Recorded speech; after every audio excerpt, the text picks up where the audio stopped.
who comprise those companies.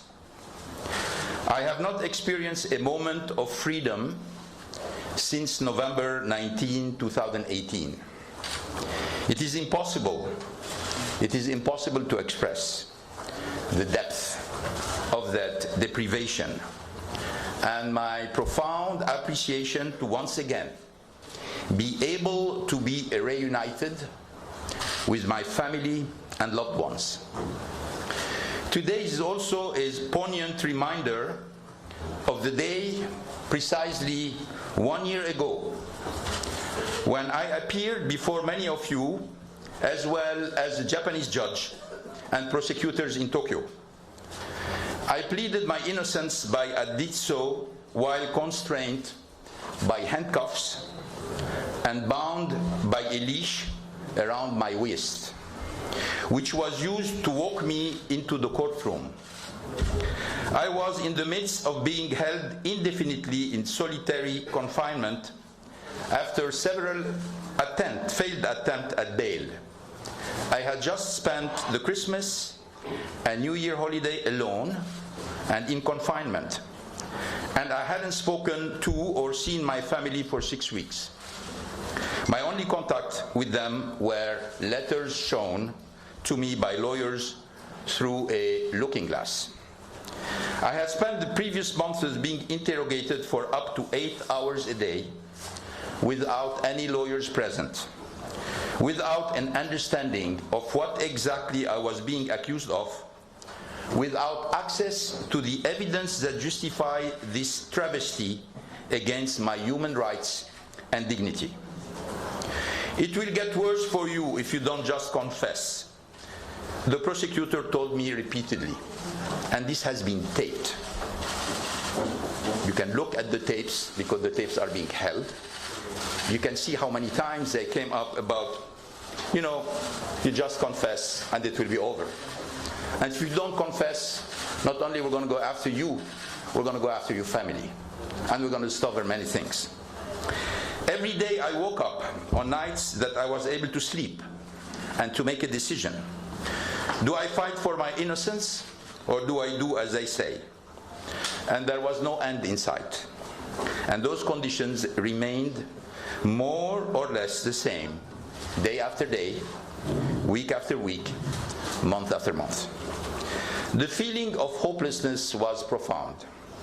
And every day for over 130 days in detention, I fought for my innocence.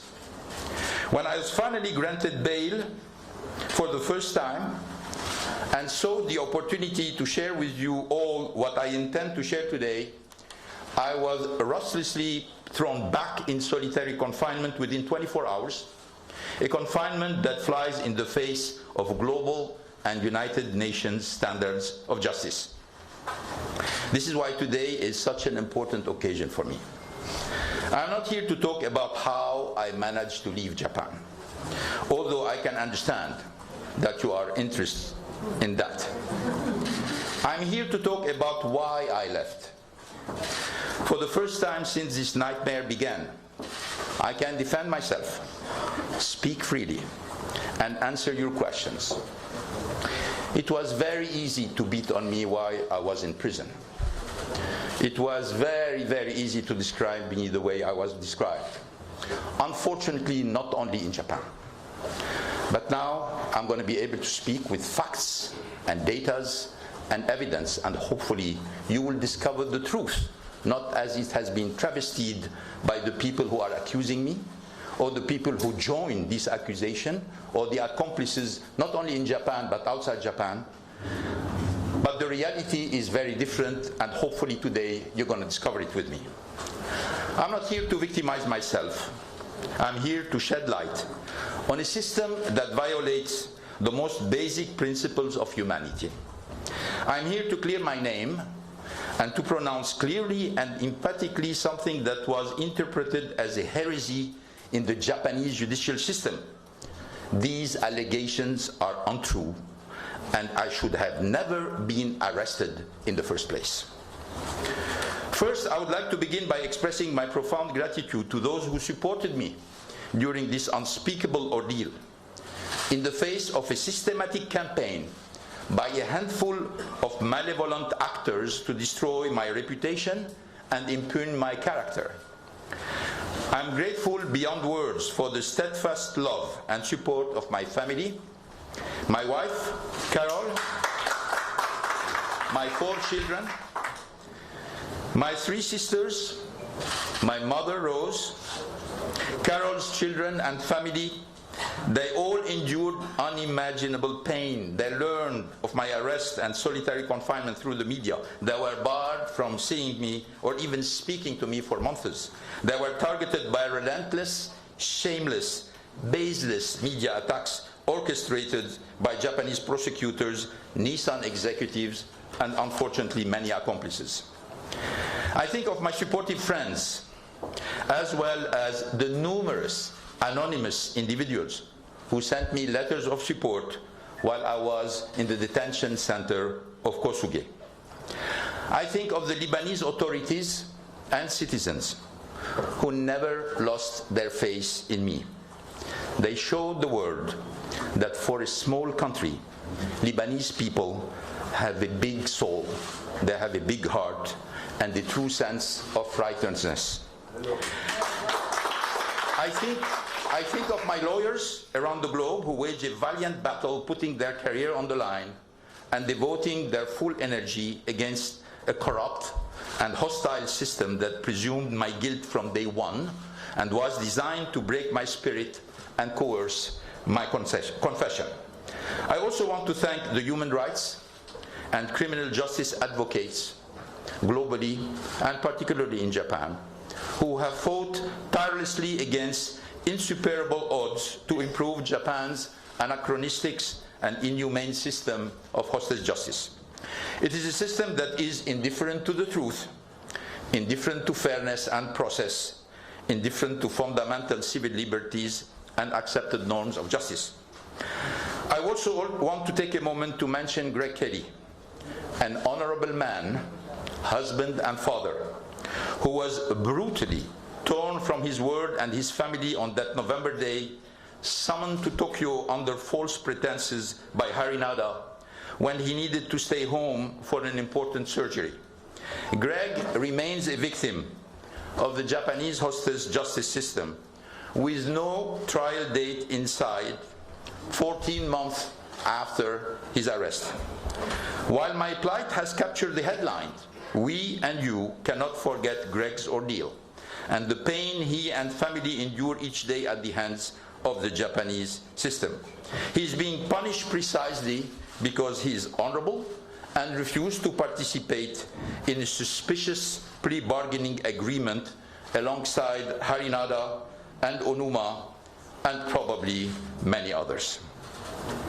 Thanks to the systematic leaking of false information and distorted information, and the intentional withholding of exculpatory information by the prosecutor and by Nissan, I was presumed guilty before the eyes of the world and subject to a system whose only objective is to coerce confessions, secure guilty pleas without regard to the truth.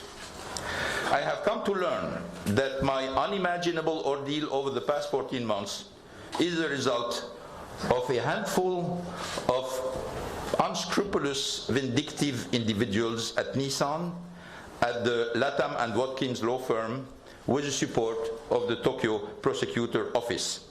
It is important for me to emphasize that I'm not above the law, and I welcome the opportunity for the truth to come out and to have my name vindicated and my reputation restored. I did not escape justice. I fled injustice and persecution, political persecution. Having endured more than 400 days of inhumane treatment in a system designed to break me and unwilling to provide me even minimal justice, I was left with no other choice but to protect myself and my family. It was a difficult decision and a risk one only takes if resigned to the impossibility of a fair trial.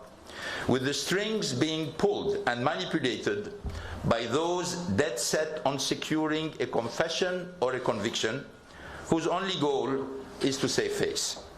The facts, the truth, justice are irrelevant to these individuals. This was the most difficult decision of my life, but let us not forget that I was facing a system where the conviction rate is 99.4%. And I will bet you that this number is much higher for the foreigners. The legitimacy of a justice system should not rest on its conviction rate, but instead on the confidence that it searches for and honors truth and dispenses fair and just outcomes. It is the prosecutors, aided and abetted by petty, vindictive, and lawless individuals in government, at Nissan and the LATAM law firm, who have destroyed and are destroying Japan's reputation on the global stage. It is them who are fueling an archaic, manipulative, arbitrary side to an otherwise modern country. It is them who should be held accountable. The charges against me are baseless. Why do you think the prosecutors have leaked false information to the press against the Japanese law? Why have they intentionally concealed exculpatory evidence that support my innocence? We're going to see it. Why have they continually delayed the still undetermined, 13 months after, the still undetermined trial date, and extended relentlessly the investigation timeline? Why have they rearrested me and seized all my legal defense documents? Why were they so intent on preventing me from talking and holding a press conference where I would set forth the facts and my side of the story? Why have they spent 14 months trying to break my spirit, banning me from all contact with my wife, and surveying my every move? Let me, before going to your question, and I know you have many, try to give you some answer. And I'm going to follow particularly 5 topics. The first topic is why all of this happened. At the beginning, why all of this happened. The second is, how did it happen? I'm going to tell you a little bit of what I've been through for 14 months.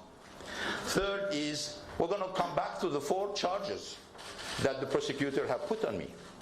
And I'm going to explain to you the charges. So I'm imposing on myself silence on this part of the presentation, because in no way I want to show anything or say anything that would hurt the interest of the Lebanese people or the Lebanese government. So I will stop there for the government. Kawaguchi, Imazu, chief auditor, Toyoda, these are the main people. Obviously there are many other people participating to it, but I have all the names. I'm limiting to the main people who are involved. The prosecutor, I will mention some of the names. You're going to have the people who have been from all the sides of the fences, like the lawyer company LW that Nissan, that we were using in the past and continue to help Nissan, even though attacking some of the advice that they have given us when we were in charge, and now they are supporting the new team. So the story is very long, but I'm going to limit myself. How? Decline of the performance of Nissan, suspicion about the next step of the irreversibility of the lines. These are the 2 reasons for which this happened. How? I was arrested on November 19, 2018. I didn't suspect anything. And I didn't suspect anything because I was not anymore the CEO of the company, I was chairman. And now I delegate. Some people ask me, oh my God, Tapin, you didn't look at this, you didn't mention this, you didn't suspect this. And it happened that it was a colleague, one of your colleagues from the US, and I say, you know, what happened in Pearl Harbor? Did you see Pearl Harbor happening? Did you see Pearl Harbor happening? Did you notice what happened in Pearl Harbor? You know, so you were telling me, you were asking me how did I notice, and I was not even in my country, that something like this was being cooked against me, and you're telling me how I didn't notice it. And I didn't notice it because it is true that when it's planned and it's confidential and it's secret, well, it happens, and you'll be surprised, and I was surprised. There was a stage arrest I've been told, I didn't know, that the world was led to know that I was arrested in the airplane. Bullshit. I was arrested in the airport. I came down from the airplane, I was taken in a car, I arrived to the passport, they told me there's a problem with my visa, they took me in a small room, and this is where I found Seki, prosecutor, telling me, I'm from the prosecutor office, I need to talk to you, and since then say, you cannot use anymore your phone, and I know I was arrested, I didn't understand what's going on. And because I was surprised, I told him, okay, can I at least give a phone call to Nissan to send a lawyer? Well, obviously I didn't know that Nissan was behind it, and it was all staged way before between the prosecutor and the company. This is the way it happened. And from there they took me to Kosuge detention center. It took 5 hours between my arrest and me finding myself into a tiny cell in Kosuge. The collusion between Nissan and the prosecutor is everywhere. The only people who don't see it, maybe, are the people in Japan. They don't see this collusion. And I've been told this is totally illegal. How can it be illegal? And at the same time, we have so many traces, so many hands on the wall, and nobody's talking about them. Well, you don't see if you don't want to see. But the collusion between Nissan and the prosecutor is coming through witnesses who were in the headquarters of Nissan, who told me exactly what happened before I was arrested, all the preparation, all the visits, a lot of the meeting that took place between the prosecutors and Nissan, at least without counting officials. And I'm not going to talk about the officials, as I said.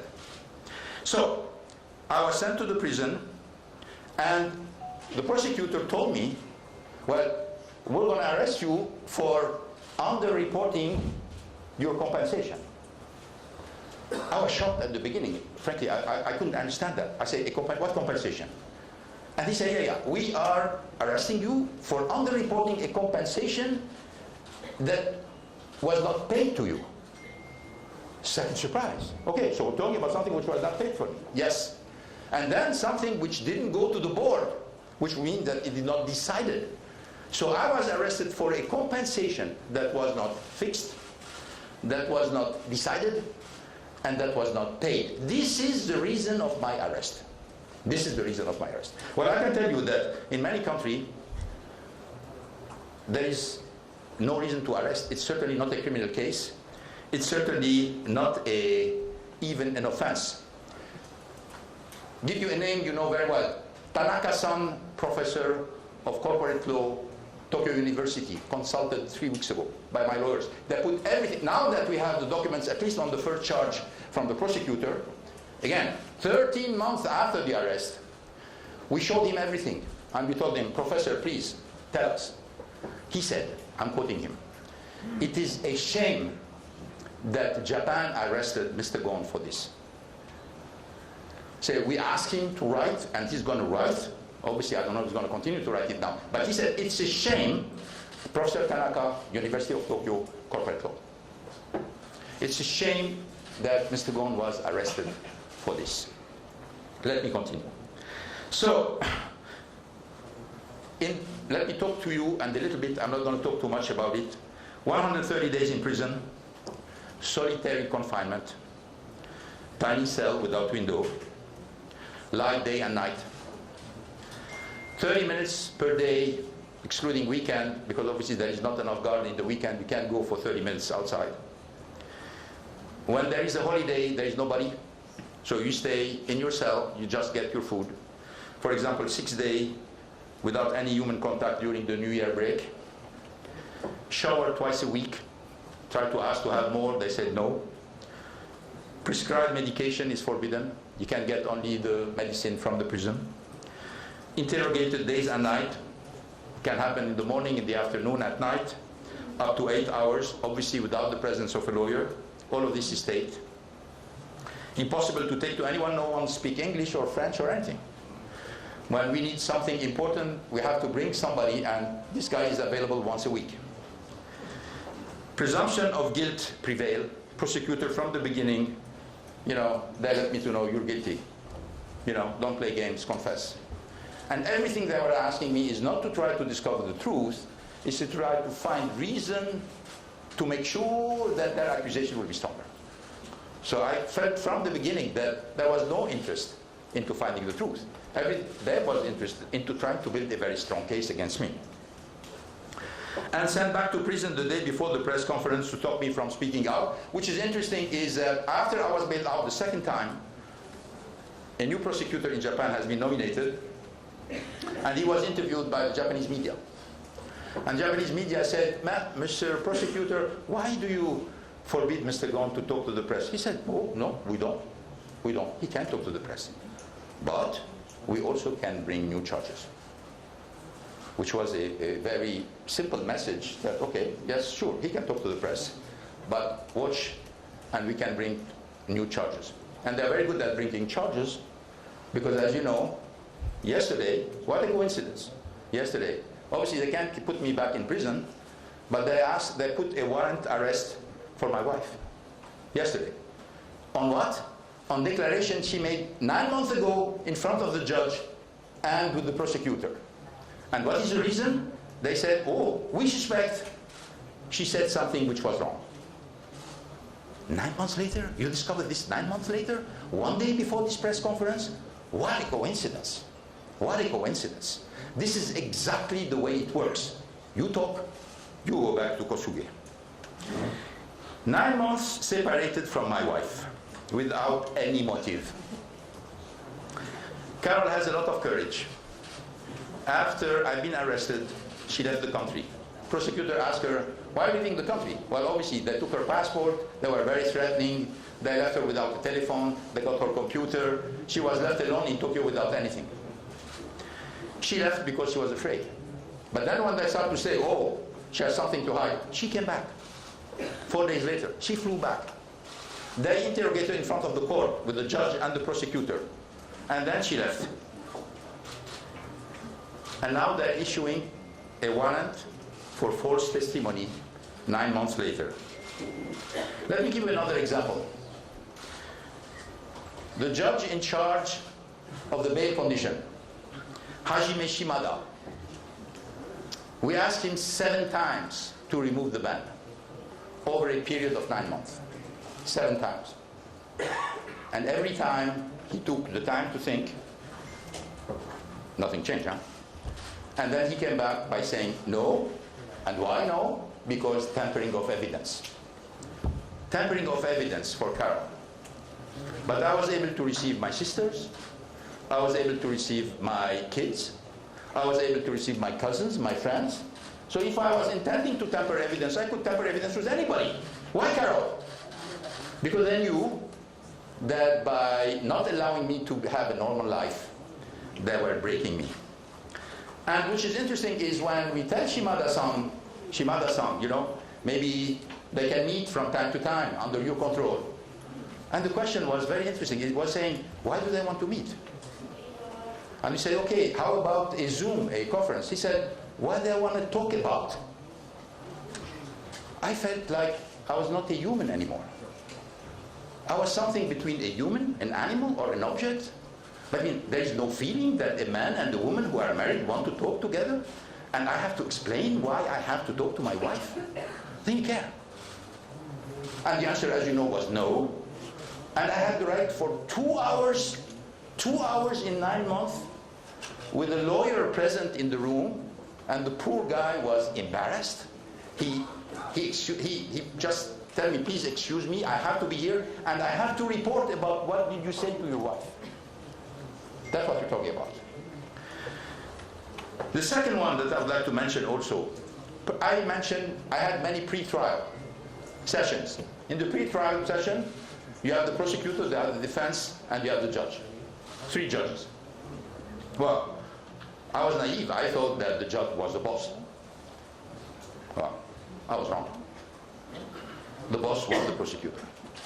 The judge, Kenji Shimotsu, very nice guy, very polite.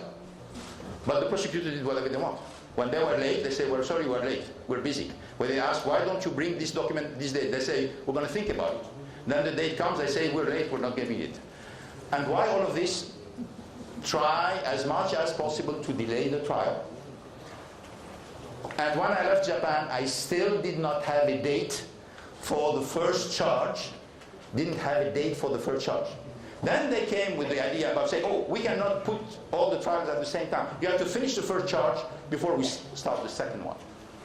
So when I asked my lawyers about how much time all of this is going to take, saying, we're afraid you're going to be maybe 5 years in Japan before I get a judgment. 5 years in Japan. This is, I understand, we have Maître Zimri, who is here, who is a specialist in human rights.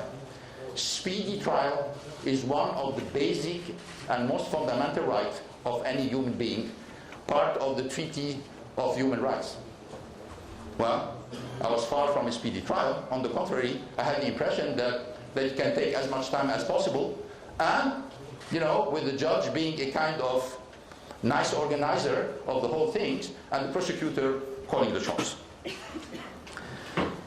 99.4% conviction rate, all the signs that there was no way I was going to be treated fairly, no sign that I will have a normal life for the next 4 or 5 years. So I can tell you, that means it's not very difficult to come to conclusion, you're going to die in Japan, or you're going to have to get out. This was not about justice. This was, as I felt, I was a hostage of a country that I have served for 17 years. I dedicated my professional life. I was proud of it. I revived a company that nobody else before me was able to do. For 10 years, they were in the dirt. I brought them. For 17 years, I was considered as a role model in Japan. More than 20 books of management were written about me. And like this, in a minute, all of a sudden, a few prosecutors and a bunch of executives in Nissan say, you know what? This guy is a cold, greedy dictator. That's what I said. Cold, greedy dictator. We filed motion to dismiss because of all the elements that the prosecutor violated. Obviously, this motion is still being analyzed. And then there is an endless search for new charges by the prosecutor. So in a certain way, you know, I think we have the list. Yeah, we have here the list of all the prosecutor misconducts that have been presented with evidence and with facts and with data and with name and with testimony that were presented to the court just to ask for the case to be dismissed. But my lawyers in Japan told me, you know, don't think that it will be dismissed. There is zero case in Japan where whatever is the reason of dismissal, a case was dismissed. Some people were acquitted, as part of the 0.6% left, but there is zero case of dismissal. Let me go now to the accusation. The first accusation is the underreporting. This is the main accusation for which I was arrested. Again, amount of money not fixed, not decided, not paid. What's interesting also, I'm going to give you some interesting facts, is that Nissan pleaded guilty in Japan by saying, oh, we're sorry, we're going to provision 9 billion yen recently, and we're going to plead guilty in Japan. And they asked to pay a fine. Good citizen. The problem is that in Tennessee, where there is a lawsuit against them, they took the opposite position. Their lawyer said, well, we're not guilty, there is no reason, And this document is available for you. In Japan, we're guilty, that's what Nissan said. In Tennessee, they said, we're not guilty. So, this document is available, we're sublined. The key sentences saying that, I just wanted to mention this for you, and we'll come back during the question and answer. And again, there is no democratic country I know where you go for jail for this kind of accusation, even if they were right. Shinsei Bank. Shinsei Bank, there is a resolution from the board. This is a board resolution. Interesting, in the board resolution, everybody voted unanimously for a resolution saying if a foreign director or a foreign officer want to have a contract of exchange rate to cover his income, he can do it at no cost for the company. Who was present? Well, some people you know. Carlos Tavares was member of the board. You have Saikawa, member of the board. They all signed on this. No cost for the company. Very good. I benefited from it. No cost for the company. No cost for the company. No loss for the company. Again, we return by saying, where is the problem? Where is the problem? We continue. Jufali. This is another one. Well, they say, Mr. Ghosn, Jufali didn't do nothing. He received $14.7 million from Nissan on 4 years, but he didn't do nothing. This is the accusation. He didn't do nothing. Well, we have a contract. We found finally, we get the contract about what Jufali was doing. What are the documents that was signed between Jufali and many executives inside Nissan? But particularly, I want to attract your attention to the fact that, there have been a lot of articles saying, CEO reserve. Oh my God, this is the kind of secret money that Carlos Ghosn, opened a safe, has a lot of cash, distributed to his friend. He can do whatever he wants. CEO reserve is a line in the budget. That's what it is. You can access CEO reserve, but it is a line in the budget. It has no payment, it's no cash, it's nothing at all. This is one indication of the CEO reserve. How does it go? You have a vice president asking for the money. In this case, it's Gilles Normand, who was the head of the region. Then he has to explain why he wants the money and what is the contract which is based. And then you have many people reviewing it and agreeing on it or not. Well, obviously you have legal, then you have the controller, then you have the boss of this guy, who usually is the head of the operation, then there is me. Why? Because if it's called CEO reserve, I have to accept that. Every single payment from CEO reserve follow the same procedure. There is not $1 paid from CEO reserve with my signature alone. You have all these people signing on, and after this, after you agree on the budget line, then it has to go for the payment. And when you go for the payment, you have many other people having to sign. Local controller, local vice president, obviously the people receiving the money, etc., etc. So all this farce, talking about CEO reserve as a kind of being special things where Carlos Ghosn was taking money, giving it to his friend, it doesn't stand 1 minute. We have all the evidence showing that. We have all the documents, fortunately now, because when I was arrested, they took everything from me. I had no computer, no file, no in Renault or in Nissan, nothing. Everything was taken. So I have to reconstitute everything to defend myself. And obviously, I'm using here some of the documents that the prosecutor have at the end to deliver to us in order to allow us to defend ourselves. We also, I would like to show you, can we move to to the declaration of different people? Yeah. Then we have a lot of statements. Prosecutors in Japan have been visiting many people making statements. Never heard about them. We heard about them because they were obliged to give it to them. One of the important statements is Gilles Normand. Why Gilles Normand? He was the vice president in charge of the Middle East for Nissan. Another one is Joe Peter. Joe Peter was the chief financial officer of Nissan.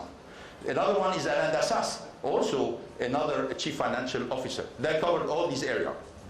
And when we look at what they are saying in all these documents, and these documents are available, you can consult them, and we make them available for those who want to look at them.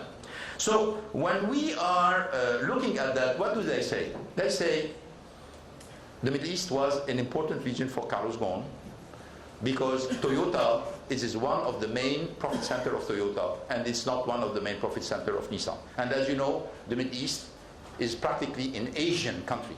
The cars selling are Japanese cars and Korean cars. And then obviously you have some Mercedes and BMW, but the European have practically no position in the Middle East, or very weak position. I'm talking particularly about the Gulf. So I want to push the people to say, okay, let's go on the offensive. We have an opportunity not only in volume but also in profit. And we need to change the way we do business. We need to innovate in the way we do business. Pushing people to partner with the local dealer, that's what Toyota does. They don't have their own bureaucrats going into the region trying to do what they do. They say, no, we have a good dealer, let's work with him. Let's give him support, let's give him incentive. Let him do the job for us. And frankly, it delivered for us. Because every time we did this, we had higher sales and higher profits. All of this is argumented. And the presentation made by the prosecutor is, Mr. Ghosn has special ties with the Saudi guy and with Ahmad Bahwan. and Suhail Bahwan in Oman. So they had this kind of very cozy relationship. Well, in fact, everything we did with Oman, we did it with Dubai, we did it with Lebanon, we did it with Qatar. They're not talking about the other one. They're just focusing on, oh, these incentives are very big. And what's interesting is when you compare the incentive paid to these people, it's totally normal, and even below the level of incentive that competitors are seeing. But this is something you never heard about. Potential of the Middle East is very important, and that's what we were going after. Ahmed Bawan, let's go to the next one, has been viewed by the prosecutor. Never heard about it, huh? He was reviewed by the prosecutor in Japan. He was interrogated for 1 day. Never heard about it. Why? Because obviously, he didn't say what they were expecting him to say. He denied all of the accusation. And he denied all the accusation, knowing that obviously nobody's going to believe him. They're going to say, yeah, but if you are accomplice, well, in a certain way, you may say something different than the truth. But you need to know that all the bank accounts, my bank accounts, Bawan bank accounts, Kumar bank accounts, Jufali bank accounts, have all been swept. All of them. All bank accounts in the world. So if there was any payment which was suspicious, I can tell you, it would be front page of the Nikkei or of the Sankei before it will come directly by the prosecutor. So then people say, okay, so what is the story with Kumar? I say, well, if a breach of trust is there is the money from Nissan going from Nissan and ended up with you, but there is no money from Nissan because the money Nissan stops at Suhail Bahwan Automotive, period. And Kumar has nothing to do with it. And we have all the evidence of that there was absolutely no transfer indicating that there was any money from Nissan benefiting Kumar. So, end of the road. There is no breach of trust, because breach of trust is there is money of the company which is benefiting the executive of the company. I'm sure we'll come back on this. So, let's continue on character assassination. This is, I must say that they've been very successful. As you know, Nissan hired a lot of people. I read in Bloomberg recently that they spent more than $200 million for the investigation and for everything around this. $200 million. To get how much money? How much money is that saved? They're talking about $14.7 million with Jufali that was paid to Jufali and $5 million for Bahwan. So how rationally you're going to say you're going to spend $200 million? You're going to destroy your company. You're going to destroy your brand. You're going to destroy your image. You're going to divert the attention of all your top management. You're taking a big risk with the lines. And by the way, the market cap decrease of Nissan since my arrest is more than $10 billion.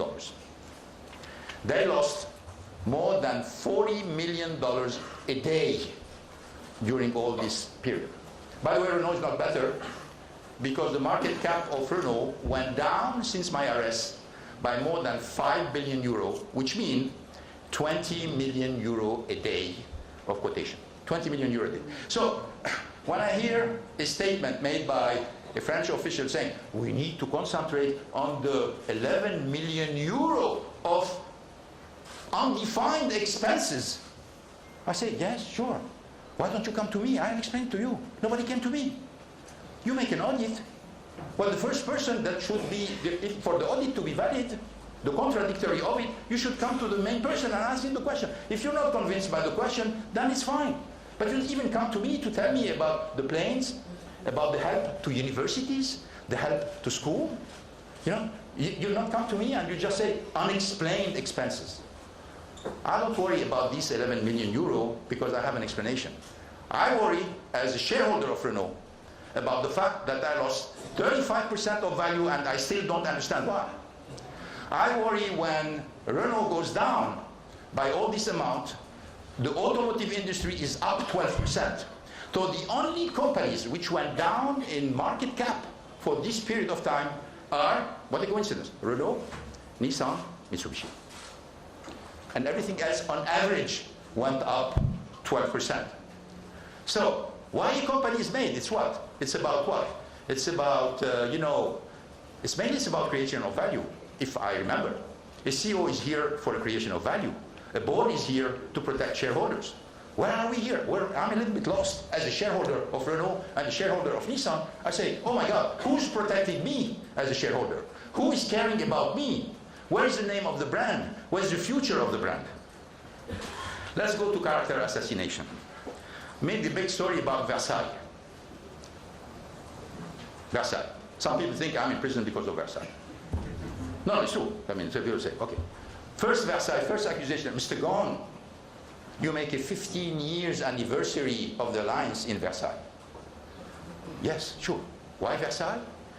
Versailles is not Louis XIV. Versailles is the most visited site in France. It's a symbol of the genius that France has. It's a symbol of the opening to the world. It's the symbol of the globalization of France. You talk about Versailles, any foreigner will come to Versailles. They're amazed by the beauty, by the attraction, by the gardens. That's why we sold Versailles. It's not because you want to mimic Louis XIV or you want to mimic Marie Antoinette. It's ridiculous. We made it and they say, oh, this was a party of birthday. We say, well, hey, I made a speech. Where is the speech? Speech disappeared. All of a sudden, I can get the speech I made, which was a corporate speech where I thank all the people for the support they've given to the alliance. But people say, hey, but why the other executive of Renault and Nissan were not here? Well, it was not for the executive. We had a celebration with the executive, which was different. This was for the partners, and particularly with the foreign partners. If you invite somebody in France to go to Versailles, he doesn't care. But if you invite an American, a Chinese, a Japanese to go to Versailles, they all run. They all run. That's the reason of Versailles. But the suspicion is, this was a birthday party. Okay, character assassination. Second one. You have the unfortunate reservation of a room in Versailles. Can we have, yeah. This is the bill. Who took care? Let me tell you how it happened. We were big sponsors of Versailles. Why? Because you know that Versailles doesn't have enough money to maintain the building. So they go to large corporations. They came to me and said, Mr. Ghosn, can you help us? I said, fine, because the image of Versailles fits with the image of the Alliance. It fits with the image of Renault. Let's do it. I agreed. So we supported many things in Versailles. We supported recently the fact that we have redone le Salon de la Paix. It was in a situation which was, frankly, horrible. We paid more than 1 million euro. Well, hopefully it didn't come as a breach of trust that I'm using the money of the company for something in which Renault may not be interested. It didn't come. 1 million euro to redo the Salon de la Paix. So the image of Versailles is this one. So Catherine Pégard, who is the head of Versailles, told me, Mr. Ghosn, you're a big benefactor. You know, from time to time, for our big friends, we can make rooms available. If you have a private party, we can make room available. I say, thank you very much. And then many months has passed. All of a sudden, I had the possibility for Carol's 50th birthday. She was telling me, okay, we need to have our friends coming from Lebanon and from the United States. I said, you know what, maybe Versailles can be an interesting place. I had this proposal from Pégard. Called Pégard, she said, no problem. We put somebody in charge, obviously we're not going to do it. This is a company, CNP. CNP put all the expenses, we have them here, and then they put a rental of the room. Offered by Versailles. It's written on the document by the people who organize it. And they put €0. Okay, so you know, when I see this, I say, okay, it's a commercial gesture. You know, they are appreciative, etc. That's fine. We're going to make their own traiteur work. We're going to use their own people. Because obviously this is not a very cheap party. So then I was surprised to see that this cost €50,000 because, I don't know what happened behind the scene, somebody went and said, no, you know what, we cannot pay 50,000, we cannot give as a present €50,000, we're going to deduct it from the credit that Renault earns by being a sponsor of Versailles. We said, okay, we're ready to pay, we didn't know. And we have all the documents to prove, and all the people involved, that we didn't know about it, nobody tells us. We thought that, in good faith, this was a kind of commercial gesture, which, by the way, benefiting Versailles because we use all the people who were working in Versailles. The houses.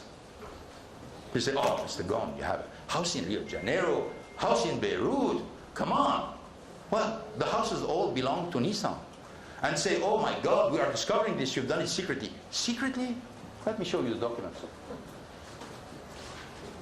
This is a document signed by the two representative directors of Nissan, Greg Kelly and Hiroto Saikawa, 2013.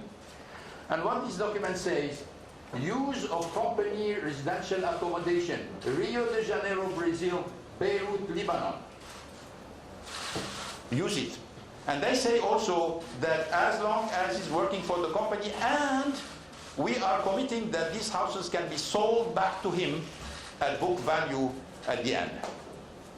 So when I hear that everybody was surprised and we were doing this hidden, I said, oh my God. I mean, what kind of document you want more than this, where you two representative director plus legal, finance, treasury, the regional people who wrote this document? That means the whole thing doesn't make sense. Part of, by the way, this is not at all part of the charges, but this is part of the character assassination. The media jump on it. Let's continue. My sister Claudine, contract with my sister Claudine. They say, this also, they make a contract, she didn't do anything. Well, she didn't do anything. Well, one of the reasons for which she was there, because she was the head of the Chamber of Commerce in Rio de Janeiro, and she was key for really benefiting from a huge incentive package and selecting Rio de Janeiro for the building of a more than $1 billion plant in Resende, in Rio de Janeiro, which exists today in Nissan. So, all the who were aware? Well, two representative directors are aware. The head of the operation of Brazil was aware. All the people who wired the money, transferred the money, were aware of it. Obviously now, people say, yeah, we're not sure. I mean, when Saikawa was asked about, hey, by the way, you signed this document. He said, yeah, I signed it. I read it in the press. Probably said something like, he said, but I didn't pay attention.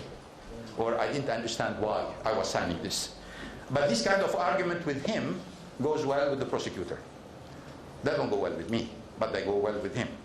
So let me go to the last point, that RNBV. RNBV audit made by Mazar. You know that they went with an interim audit report to the board of Renault. Interim audit report. And after they've seen the interim audit report, Renault communicated, and some official of the government communicated, the results of an audit which is not finished, before even I have the opportunity to interface with them. They had many questions for me. But they didn't even have the opportunity to ask me this. So this so-called audit, which is absolutely not contradictory, which is going to be the object, if I understand very well, of a legal battle, well, it didn't follow any one of the rules of the audit. And the first element of an audit is the contradictory. The fact that you are exposed to the results and you have to explain what's going on. This did not happen. And you know, we are treating Renault, Nissan, and RNBV as small pop and mom shops. Like there is no controller, there is no finance, there is no auditors, there is no outside people. All the bills are being reviewed, not only internally but externally. All the explanations are being made. So people think that these kind of things can happen without anybody, just a couple of people signing on it. This follows a protocol which is extremely rigorous. And I can tell you, RNBV had the same protocol than Renault and Nissan. Let me go for the last point before probably making a break before going to your question and answer. Now you say, why all of this? What is the consequence of all of this? You know, it's difficult to know who's the winner of this. Who at the end of the day, who prevailed into this? Well, in 2017, the Alliance was the #1 automotive group, with 3 companies, Renault, Nissan, and Mitsubishi, growing, profitable, with a clear vision for the future, strategy, bold strategy, and you know very well that we were preparing to add Fiat Chrysler to the group, because I was negotiating with John Elkann for Fiat Chrysler to join. So we had the strategy, we know where we were going, we know how the synergies work. This was the situation in 2017. We look today, well, frankly, there is no more alliance. If somebody said, oh, why you guys are together, because it looks like all the decisions are made are consensual. Well, I've been managing this entity for 17 years. I can tell you consensus doesn't work. It doesn't work. You have to make sure that you force people to go for synergies.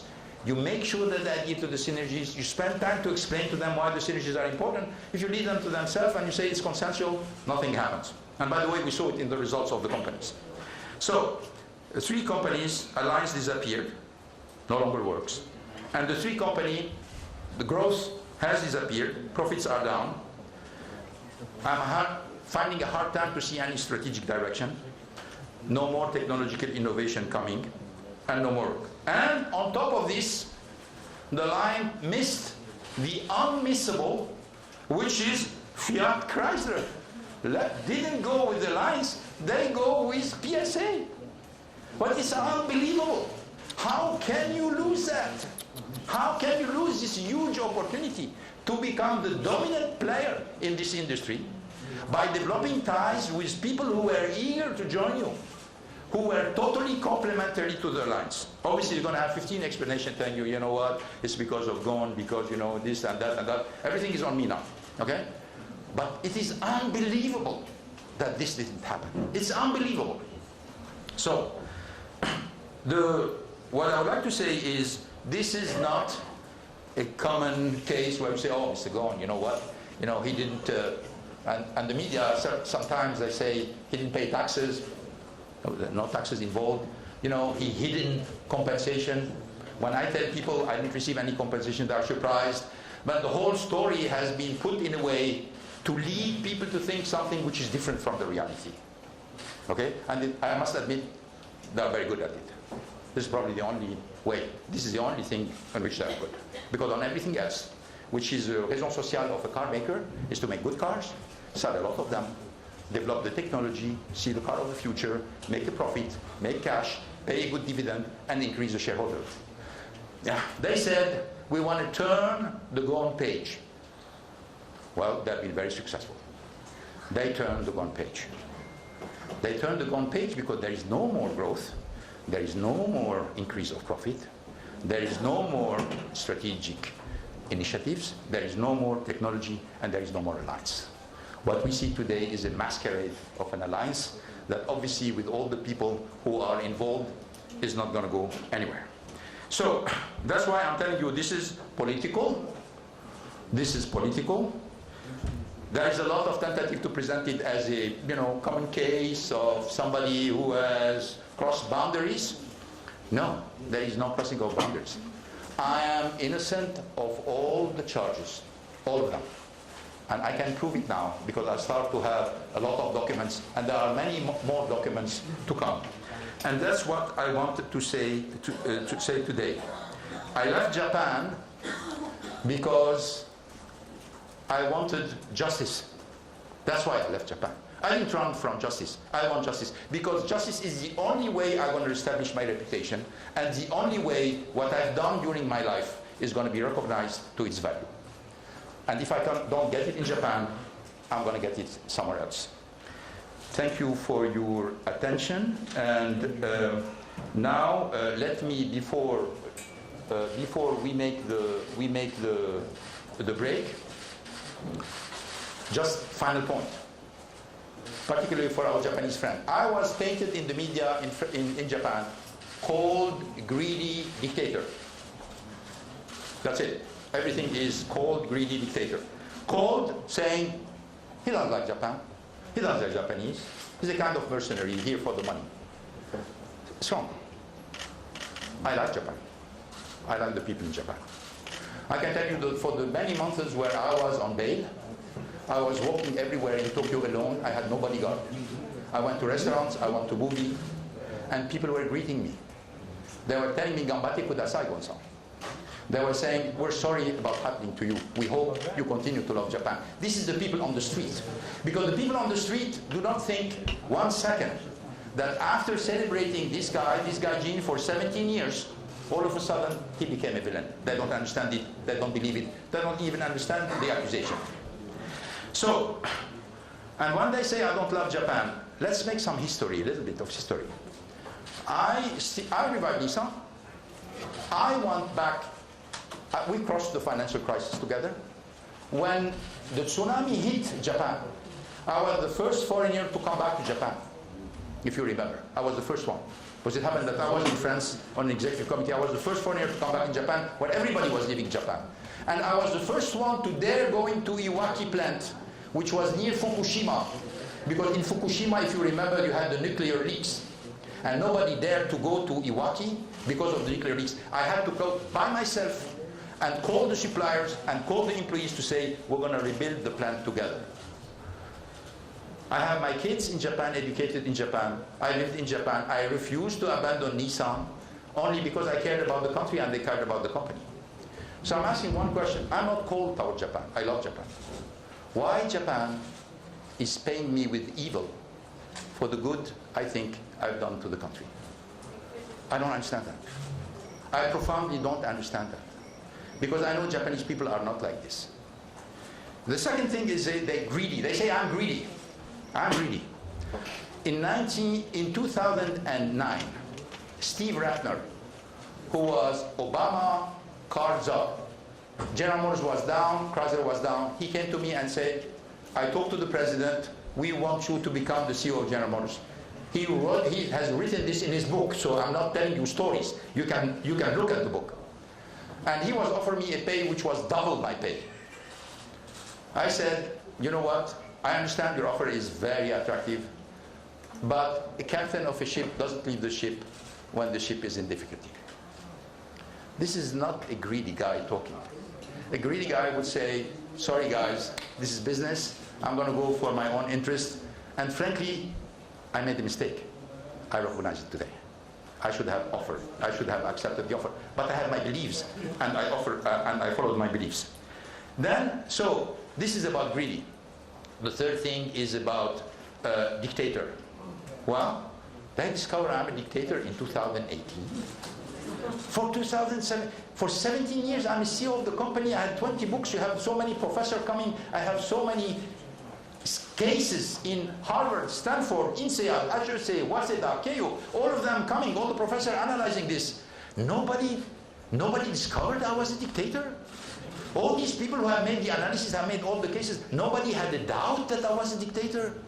This whole thing, which was very elegantly fabricated, imposed on the Japanese public. But you know what?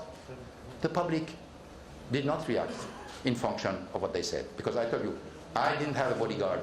I walked in Japan all the time, by myself or one of my kids. We have never been bothered by anybody. We have always been received very well in all the restaurants and the places that we have visited. But I tarnished my reputation in many other countries where the fact that you have power or you're supposed to have money, you're already guilty. Well, it was not the same treatment, as you know. We're going to stop here and make a small break. On enchaîne? Oh, well, I can continue, but maybe. We're just going to do a break for those who want